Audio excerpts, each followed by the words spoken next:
সমস্যা কি বলেন? সমস্যা তো কিছু হয় না, যেভাবে ধাঁধা করি। মৃত্যু এক অনিবার্য সত্য। এই সত্যকে কেউ পরিবর্তন করতে পারে না। এ বিধান স্বয়ং আল্লাহ তাআলার সৃষ্টি। জগতে যেমন সৃষ্টি আছে তেমন তার ধ্বংসও আছে। আর মানুষের বেলায় জন্ম নিলে মৃত্যু তা অনিবার্য।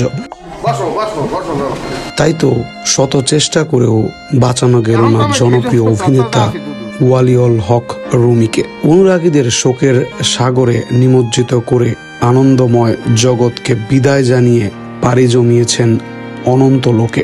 অভিনেতার পারিবারিক সূত্রে জানা গেছে 22 এপ্রিল রাজধানীর এক বেসরকারি হাসপাতালে চিকিৎসাধীন অবস্থায় মারা গেছেন এ গুণী অভিনেতা।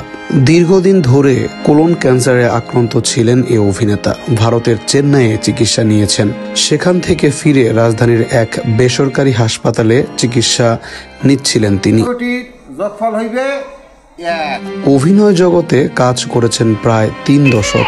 দীর্ঘ এ পথ চলায় অভিনয় করেছেন অসংখ্য নাটক ও সিনেমায়।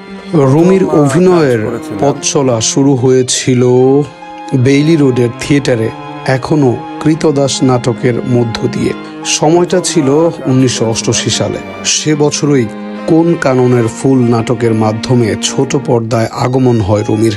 টেলিভিশনের ছোট পর্দার পাশাপাশি অভিনয় করেছেন 2টি সিনেমায়। 2009 সালে দরিয়াপাড়ে দৌলতি সিনেমায় অভিনয়ের মাধ্যমে বড় পর্দায় আগমন।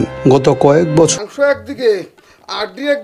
বরিশালের আঞ্চলিক ভাষায় অভিনয় করে এসেছেন এ অভিনেতা। সেসব নাটকে দর্শক হাসিয়েছেন বহুবার। কিন্তু এবার সবাইকে কাঁদিয়ে না ফেরার দেশে চলে যান এই গুণী অভিনেতা, যেখান থেকে তিনি আর ফিরবেন না তার প্রিয় নাট্যশালায়।